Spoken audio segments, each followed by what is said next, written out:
வாங்க இன்றைக்கி நம்ம பருப்பு புட்டு செய்கிறத பார்க்கலாம். அதுக்கு தேவையான பொருட்கள்: கடலை பருப்பு கொஞ்சம் நேரம் ஊற வைக்கணும், காஞ்ச மிளகா, பச்சை மிளகா, சோம்பு, இஞ்சி அரைக்கிறதுக்கு. அது கூடவே கொத்தவரங்காய், வெங்காயம், பூண்டு, கருவேப்பிலை வதக்கிறதுக்கும் எடுத்து வச்சுட்டு, வானிலையில் எண்ணெயை ஊற்றி கடுகு, உளுந்து, சீரகம் போட்டு வதக்கி, அது கூட வெங்காயத்தையும் போட்டு வதக்கி நல்லா வதங்கினதுக்கப்புறம் கொத்தவரங்காவை அலசி எடுத்து அது கூட போட்டு நல்லா வதக்கிட்டு, ரொம்ப நேரம் இல்லை, கொஞ்சம் நேரம் வதக்கினாலே போதும். நமக்கு ஒரு ஆஃப் பாயில் வந்த உடனே பூண்டு தட்டி போட்டுடணும்.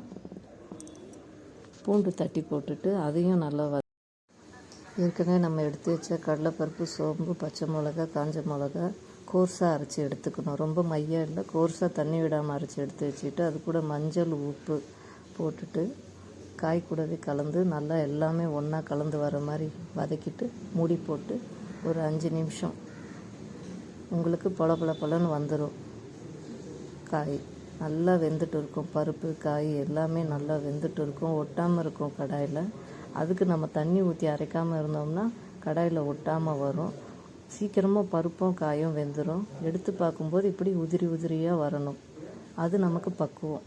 வெந்துருச்சு, காய்கறியும் வெந்துருச்சு, பருப்பும் வெந்துருச்சு. பிடிச்சிருந்தால் லைக் பண்ணுங்கள் மக்களே. என்னோடய புதிய முயற்சி இது. ஏதாவது குறைகள் இருந்தால் சொல்லுங்கள், கமெண்டில் சொல்லுங்கள், நான் எடுத்துக்கிறேன். முதல் முயற்சி. லைக் பண்ணுங்கள், ஷேர் பண்ணுங்கள், சப்ஸ்கிரைப் பண்ணுங்கள். உங்கள் ஆதரவு எனக்கு வேணும்.